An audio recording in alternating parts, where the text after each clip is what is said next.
Alors, on va enfin voir le résultat principal du chapitre 8. Donc, c'est un résultat qui va caractériser la convergence ponctuelle de la série de Fourier d'une fonction continue par morceau.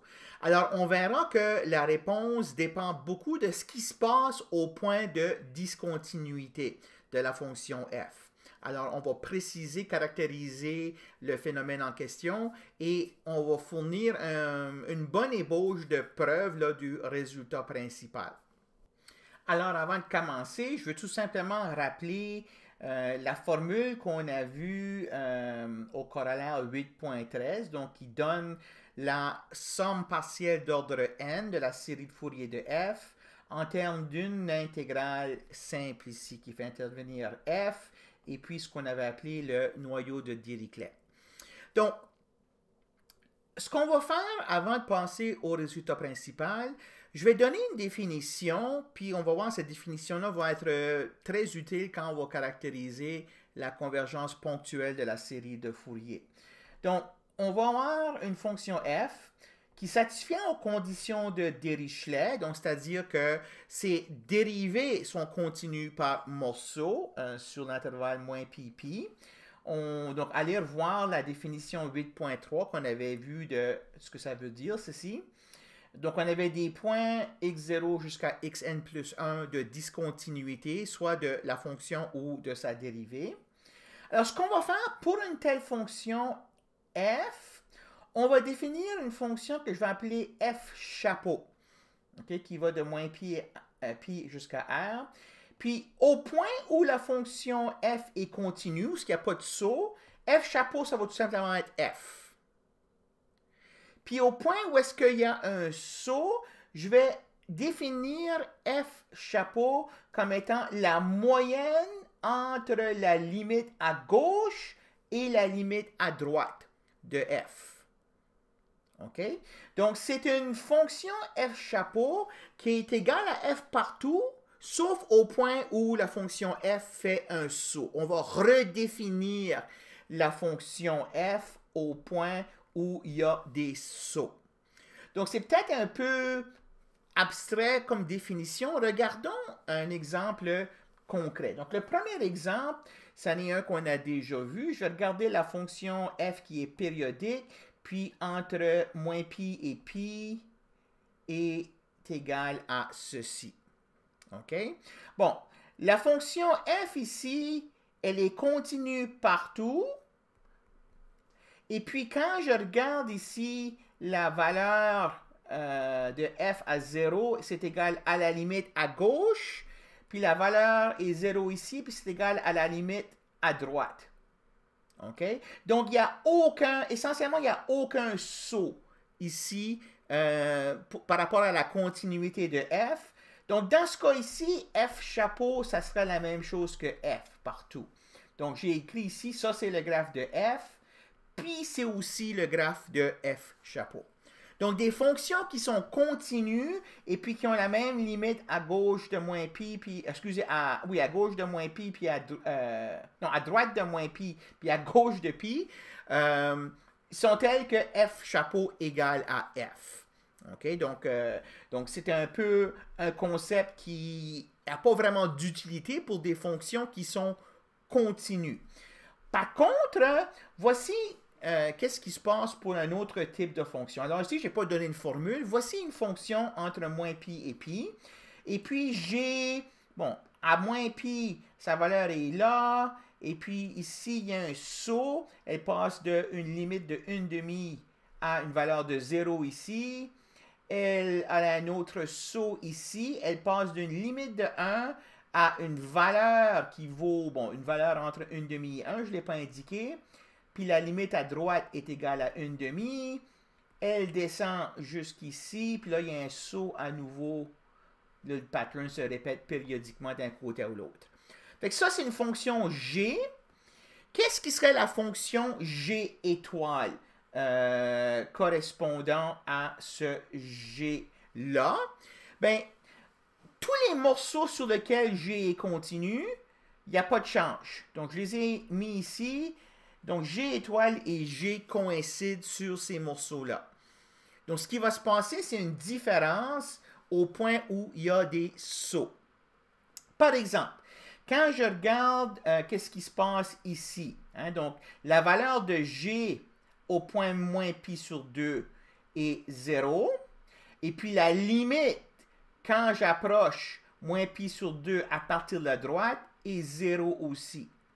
Donc ici, je peux écrire que f moins pi sur 2 plus égale à 0, tandis que f pi sur 2 moins la limite à gauche est égale à 1/2.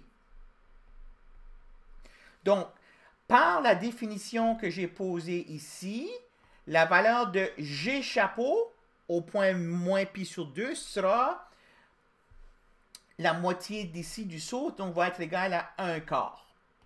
Donc, la valeur de la fonction a moins pi sur 2, la valeur de la fonction G chapeau, c'est 1/4.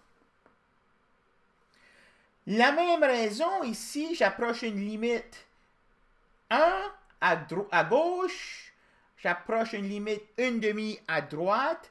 Donc, même si la valeur de la fonction G était cette valeur ici, je vais avoir une fonction pour G étoile qui sera exactement à mi-chemin entre les deux. Donc, à 3/4. Puis ensuite, il reste à voir c'est quoi le saut qui va se produire à pi et moins pi. Donc, quand j'approche moins pi de ce côté ici, j'ai une limite de 1. Quand j'approche pi de ce côté ici, j'ai une limite de 0.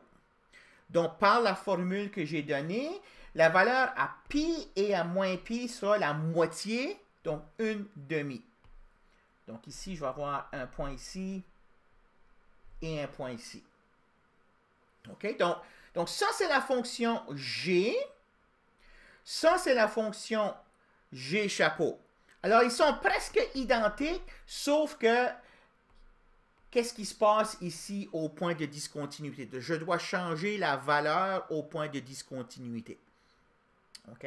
C'est clair que si j'avais à calculer la série de Fourier de cette fonction ici, j'aurais exactement les mêmes coefficients de Fourier que si j'avais à calculer la série de Fourier de cette fonction ici. Pourquoi? Parce que la valeur d'une intégrale, elle n'est pas changée par ce qui se passe à un nombre fini de points. Okay? Donc, on aurait absolument les mêmes coefficients de Fourier. Donc, par rapport aux coefficients de Fourier, ces deux fonctions ici, quoique différentes fonctions, ont la même série de Fourier. Donc, ça, c'est un phénomène très, très, très important et sur lequel partirait là, un cours de 3e ou 4e année en analyse. Okay? Donc, pour l'instant, on va tout simplement se limiter à en faire l'observation. Et puis, maintenant, on est prêt à énoncer le théorème principal de la convergence. Supposons qu'on a une fonction qui satisfait aux conditions de Dirichlet, et puis soit f chapeau, la fonction là, qui, si on veut, là, moyennise les sauts, comme on a fait ici. Supposons qu'on a la série de Fourier de f, qu'on appelle SF de x, alors SF de x égale à f chapeau de x ponctuellement sur moins pi, pi. C'est-à-dire que la série de Fourier pour f converge ponctuellement vers la fonction f chapeau. Donc, au point où f est continu, vous avez convergence vers f. La seule chose, c'est qu'au point de discontinuité, la convergence se fait vers, non pas la valeur nécessairement de f de x, mais la moyenne entre la limite à gauche et la limite à droite. Okay? C'est-à-dire, si je revenais ici, puis je calculais la série de Fourier pour la fonction g, puis que dans la série de Fourier, je mettais le point moins pi sur 2 dans la série de Fourier. Cette série de Fourier-là, cette série numérique-là, maintenant, elle convergerait vers le nombre un quart. Pas vers 0, pas vers une demi, mais vers un quart. OK? Si je mettais ce point ici, bien, la série de Fourier convergerait vers la valeur de la fonction f. Donc, les points où il y a de la continuité, on a convergence ponctuelle au sens usuel. Donc, les seuls endroits où on doit faire attention, c'est les points où f a une discontinuité. Et dans ce cas-là, la série de Fourier converge vers la moyenne des limites à gauche et à droite de f. OK? Donc, ça, c'est l'énoncé du théorème. Je vais vous donner l'idée générale de la preuve. Alors, je vais aller assez rapidement. C'est un pour vous montrer comment on démontre ceci. Vous n'avez pas à retenir la démonstration, mais essayez de comprendre c'est quoi les éléments essentiels. Puis, essentiellement, vous allez comprendre pourquoi on a fait tout le cheminement qu'on a fait depuis le début du chapitre 8 là, à ce point-ci. On a développé certains résultats qui pourraient sembler, bien, pourquoi on prouve ça? Mais on va voir le pourquoi dans la démonstration ici. Alors, on va commencer. Il va falloir qu'on prenne d'abord un x entre moins pi fixé. Et puis, ce que je veux montrer, c'est quand je mets ce x-là dans la série de Fourier, puis je regarde la suite des sommes partielles, ça devient maintenant une suite réelle, ça. On va montrer que cette suite réelle-là converge vers le nombre réel f chapeau de x. C'est ça qu'on doit montrer pour arriver à montrer ceci. C'est ça que ça veut dire converger ponctuellement. Quand je mets une valeur x ici, puis je mets une valeur x ici, j'ai l'égalité. OK, alors, on doit en fait diviser en deux cas. On doit regarder d'abord les points où f est continu. Donc, on est à des points différents des points où on a les sauts. Dans ce cas-là, comme je disais tout à l'heure, la valeur de f chapeau, c'est la même que f. OK? Donc, on va prendre un n entier, puis je vais regarder pour cette valeur de x-là qu'on met dans Sn de f, puis f, on a maintenant une expression. Puis ce que je veux montrer, c'est que quand n va à l'infini, cette expression ici converge vers 0. OK. Alors, d'abord, je vais prendre Snf de x, puis je vais utiliser la formule que je vous ai donnée en rappel en début de capsule. OK? Donc, une formule qu'on a déjà démontrée. Alors, je vais utiliser cette formule-là pour la somme partielle d'ordre n de f. OK? Donc, ça, c'est ce que j'ai ici. Moins f de x, moins f de x. Et puis ici, je vais prendre ce f de x-là, puis je vais l'écrire comme f de x fois 1. Et je vous demande d'aller voir l'exercice 8.14 à la capsule précédente, où est-ce que cette intégrale ici, on avait montré, est égale à 1. Peu importe le n. Donc, je vais prendre le 1 que j'ai ici, puis je vais le remplacer par l'intégrale. Et je vais faire une étape supplémentaire. L'intégrale que j'ai ici, c'est une intégrale où la variable d'intégration est s. X, lui, c'est un nombre qui est fixé déjà. On le connaît, x, ça devient un nombre réel, que je peux entrer maintenant dans l'intégrale. Donc, j'entre ça dans l'intégrale. Donc, ce f de x que j'ai ici, là, je vais l'écrire comme ça, en tenant compte de l'exercice 8.14. Et puis là, vous voyez ce que j'ai deux intégrales, okay, qui ont essentiellement le même terme en termes de noyau de Dirichlet, mais un dont j'ai f de x moins s, puis l'autre où est-ce que j'ai f de x. Alors, je vais reprendre ça, et donc Snf moins f est égal à ça, puis comme j'ai dit, je les ai recueillis ensemble ici dans une seule intégrale, où est-ce que si j'ai f de x moins s moins f de x, puis l'autre terme, j'ai ça, le noyau de Dirichlet. Puis c'est ça qu'on veut montrer qui va à 0 quand n tend vers l'infini maintenant. Donc, comment on va faire ça? Bon, d'abord, je vais prendre le noyau de Dirichlet. Puis ici, au numérateur, j'ai sinus de 2n plus 1 sur 2s. Ça, c'est la même chose que sinus de ns plus s sur 2. Je vais utiliser la formule pour la somme de excusez, le sinus de la somme. Donc, c'est sin cos plus cosine. Et regardez, donc le dénominateur, lui, je ne vais pas le changer, il reste comme ça. Mais regardez qu'est-ce qui arrive ici au deuxième terme. J'ai un sin de S sur 2, puis j'ai un sin de S sur 2. Donc, ces deux termes-là viennent se canceller. Puis, il me reste cos NS sur 2. Puis, l'autre terme, ben, malheureusement, il n'y a pas de simplification à voir. Je l'écris comme ceci. Donc, le terme que j'ai en parenthèse ronde ici, là, il vaut ceci. Donc, ça me permet de réécrire ce terme-là avec deux termes. Un qui fait intervenir celui-ci, puis un qui fait intervenir ça. Puis, je vais l'écrire de la manière suivante. Je vais dire 1 sur pi, l'intégrale de moins pi à pi. Alors, vous voyez ici, j'ai f de x moins s moins f de x sur 2. Donc, je vais appeler ça, là, cette expression ici, je vais l'appeler phi de S. Pourquoi ça dépend juste de S? N'oubliez pas, le X, lui, il est fixé. Okay? Il est fixé, c'est un nombre, il est connu. Donc ça, c'est un nombre, puis ça, c'est une fonction qui dépend de S. OK?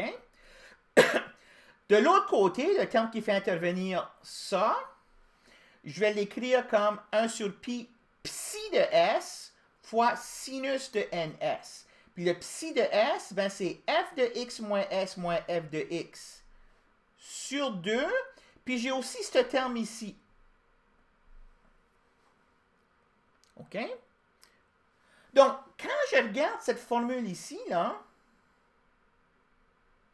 la formule que j'ai ici, ça, c'est le terme AN pour la série de Fourier de la fonction phi. Ça, c'est le terme Bn pour le nème terme sur sinus de la série de Fourier pour psi. Si on arrive à montrer que phi est continu par morceau, on a vu que quand on a une fonction qui est continue par morceau, son nème terme tend vers 0. Si je peux arriver à montrer que psi est continu par morceau, la même chose. Donc ça, c'est un résultat qu'on avait vu, c'est le corollaire 8.11 à la capsule 73. Vous irez revoir ce corollaire-là. Okay? Donc c'est très important. Donc, si on arrive à montrer que cette fonction phi-là est continue par morceau, puis que cette fonction psi aussi est continue par morceau, on a terminé. Donc regardons. C'est quoi psi de S? Bien, où est-ce que les points, où est-ce que la fonction phi peut avoir des sauts? Elle va avoir des sauts aux valeurs où est-ce que S égale à xi pour un des xi ici. OK? Donc, la fonction psi a exactement le même nombre de sauts puis le même type de saut que la fonction f. Donc, cette fonction ici, elle est continue par morceau sur S parce que f est continue par morceau. Donc, j'obtiens par le corollaire 8.11 que ce terme ici, il s'en va à 0 quand n tend vers l'infini. Donc, quand j'ai écrit Sn moins f comme ceci, puis comme ceci, ce premier terme ici, il s'en va à 0 quand n tend vers l'infini. Regardons le deuxième terme maintenant. Le deuxième terme est plus compliqué. Bon, je pourrais utiliser le même argument que j'ai utilisé ici pour dire que cette partie ici a les mêmes points de discontinuité que f, donc il n'y a pas vraiment de subtilité ou d'autres points de discontinuité à s'inquiéter. Cependant, ce qu'on doit s'inquiéter, c'est l'expression que j'ai ici. Okay? Cette expression-là, bien, elle est continue sur moins pi 0 ouvert à 0, puis 0 à pi ouvert à 0, mais le sinus, il devient 0 quand S est égal à 0. Hein, ça, c'est un cotangente, ceci. Hein? Une cotangente, il y a une asymptote verticale à S égale à 0. Donc, après ma barre, ça pourrait sembler comme ça ne peut pas être continu par morceau, ceci à cause de cette asymptote verticale ici à S égale à 0. Et souvenez-vous que pour qu'une fonction soit continue par morceau, les discontinuités ne peuvent pas être des asymptotes. Donc ici, il semblerait avoir une asymptote à S égale à 0. Sauf que c'est un peu comment dire, un peu caché cette asymptote-là, c'est pas vraiment une asymptote. Alors, ce que je vais faire, c'est que je vais écrire ici l'expression, je vais prendre le 2 et puis je vais le mettre ici, sur ce facteur-là. Je vais diviser par S, puis je vais multiplier par S. Donc, vous voyez, j'ai S sur 2, sin S, puis l'autre terme cos, il devient ici. Donc, ça, c'est complètement égal à ceci. J'ai juste tout simplement multiplié par S, divisé par S, puis changer la position du 2. Donc, on aimerait savoir maintenant qu'est-ce qui se passe quand S tend vers 0 pour cette quantité ici. OK? Bon, d'abord, quand S tend vers 0, ça tend vers 1. Le cosinus est continu, donc ça tend vers 1. Le cosinus de 0 est 1. Puis là, on va se servir d'un résultat qu'on voit en première année, que sin de U sur U tend vers 1 quand U tend vers 0.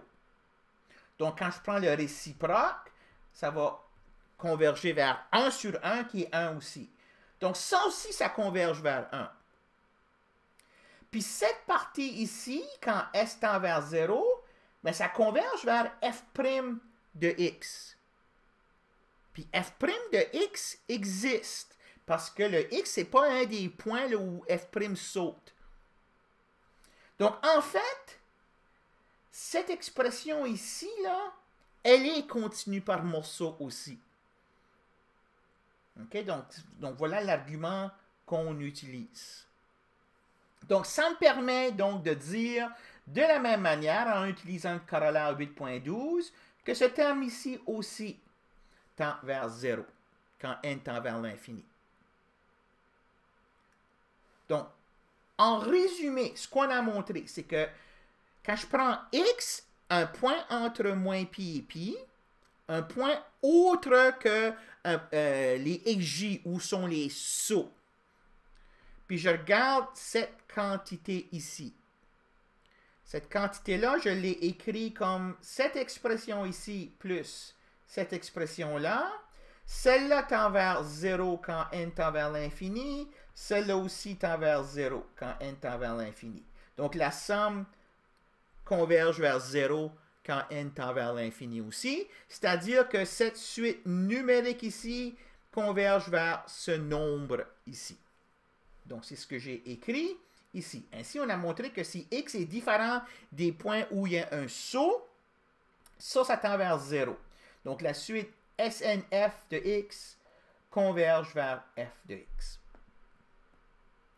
Donc, ça démontre la convergence ponctuelle au point où la fonction f, là, il n'y a pas de saut dans la fonction dans sa dérivée.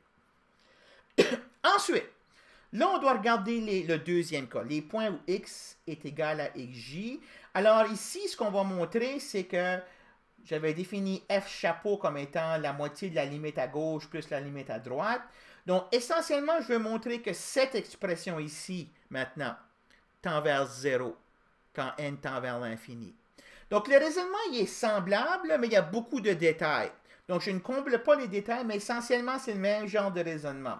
On écrit l'expression ici comme une somme de deux expressions, et puis on prouve que ça, c'est continu par morceau, on prouve que ça, c'est continu par morceau, puis c'est là qu'on va en fait utiliser le fait que f satisfait aux conditions de Dirichlet pour arriver à en conclure. Alors ici, j'ai les détails, là, mais